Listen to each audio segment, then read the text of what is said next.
মধ্যপ্রাচ্যের দাবানল কি এবার তেহরানের দোরগোড়ায়?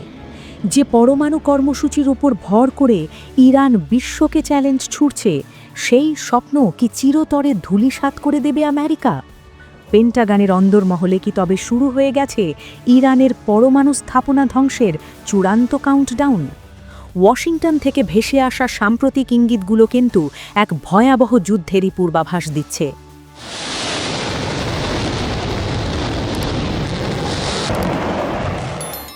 দিন বদলাচ্ছে, দ্রুত বদলে যাচ্ছে ভূ রাজনীতির পুরনো সব সমীকরণও। একসময় যে পরমাণু কর্মসূচি নিয়ে আলোচনার টেবিলে কিছুটা নমনীয় ছিল ইরান, আজ সেখানে খেলা ঘুরে গেছে পুরোপুরি 180 ডিগ্রি অ্যাঙ্গেলে। মুসলিম বিশ্বের এই শক্তিশালী দেশটি এবার বিশ্বমঞ্চে দাঁড়িয়ে স্পষ্ট জানিয়ে দিয়েছে, কোনো চাপের মুখে ইউরেনিয়াম সমৃদ্ধকরণ আর থামবে না। বর্তমান পরিস্থিতি যে কোনো সময়ের চেয়ে বেশি উদ্বেগজনক। আন্তর্জাতিক আণবিক শক্তি সংস্থা বা IAEA এর সাম্প্রতিক গোপন রিপোর্টগুলো বলছে এক ভয়ঙ্কর তথ্য। ইরান এখন আর আগের অবস্থানে নেই। তারা ইতিমধ্যে 60% পর্যন্ত ইউরেনিয়াম সমৃদ্ধ করে ফেলেছে, যা পরমাণু বোমা তৈরির দোরগোড়ায় পৌঁছানোর সমান।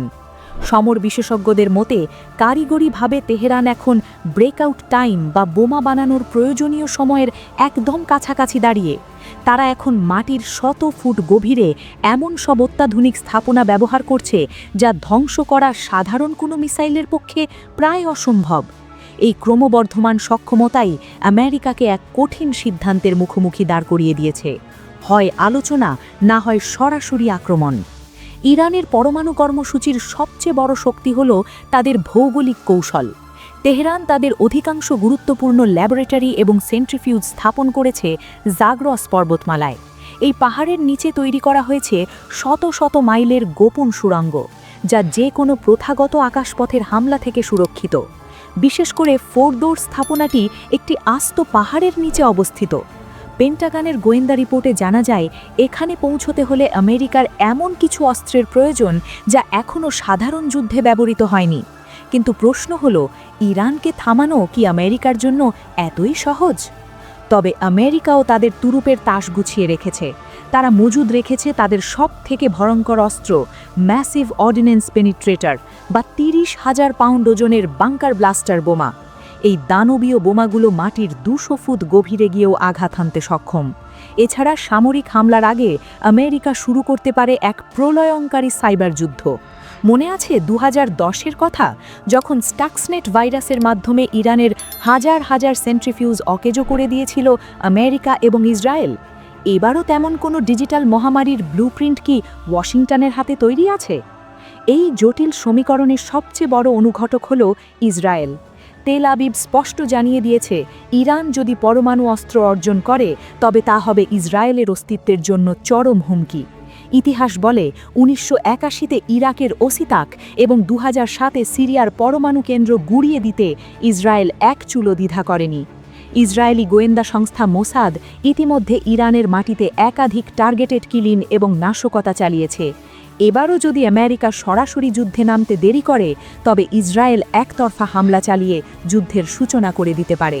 আর তেমনটি হলে আমেরিকা বাধ্য হবে তাদের মিত্রের পাশে দাঁড়িয়ে ইরানের ওপর সর্বাত্মক হামলা চালাতে, যার ফলাফল হতে পারে এক রক্তক্ষয়ী মহাযুদ্ধ। তবে এবারের প্রেক্ষাপট ভিন্ন। ইরান এখন আর একা নয়।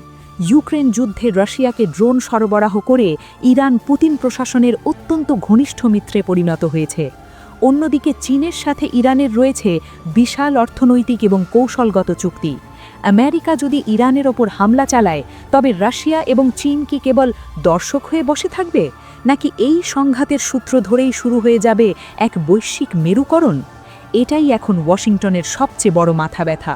হামলার ঝুঁকি কেবল মধ্যপ্রাচ্যে সীমাবদ্ধ থাকবে না, তা ছড়িয়ে পড়তে পারে ইউরোপ থেকে এশিয়া পর্যন্ত। তেহরান কি কেবল হাত গুটিয়ে ধ্বংসলীলা দেখবে? একদমই নয়।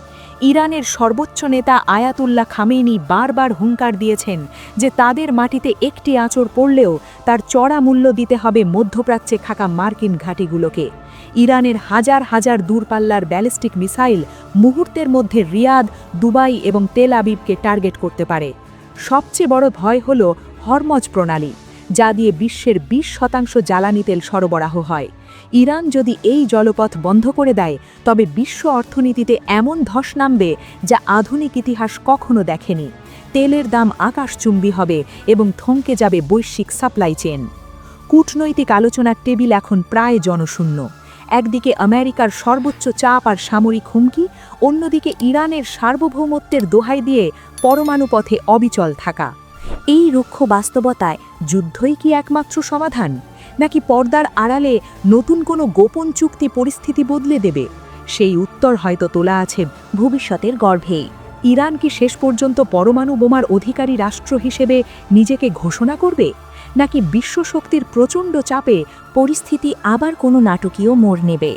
আপনাদের কি মনে হয়, আমেরিকা কি আসলেই পারবে আকাশপথে হামলা চালিয়ে ইরানের পরমাণু সক্ষমতা ধ্বংস করতে, নাকি ইরান তাদের এই পারমাণবিক ঢাল দিয়েই অস্তিত্ব টিকিয়ে রাখবে?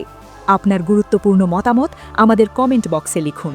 ভিডিওটি ভালো লাগলে লাইক দিন এবং এই জাতীয় ইনফরমেটিভ ডকুমেন্টারি আরও দেখতে আমাদের চ্যানেলটি এখনই সাবস্ক্রাইব করে রাখুন। পরবর্তী আপডেট পেতে বেল আইকনটি চেপে আমাদের সাথেই থাকুন। আজ এ পর্যন্তই। ধন্যবাদ।